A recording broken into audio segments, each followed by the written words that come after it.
Welcome to TechLipart channel, and in today's video I am going to show you how to adjust brightness in your Samsung TV. So at first go to your TV home screen. You have to just press home button from your remote and then just swipe left. After that scroll down and open up your TV settings.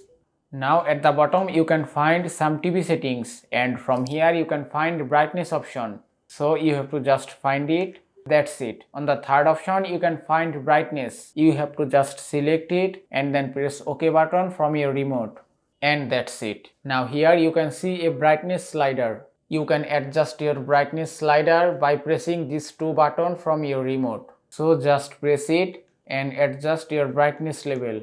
You can see the highest brightness level is 50 and you can set any level as you want. Now if you scroll down, from here you can increase or decrease your contrast, and from here you can adjust your sharpness, and from here you can set your color level. And that's it. Also at the bottom you can find tint option. So just press OK. And that's it. And that is how you can adjust brightness in your Samsung TV. I hope this video was helpful. If it was, please give it a thumbs up and don't forget to subscribe.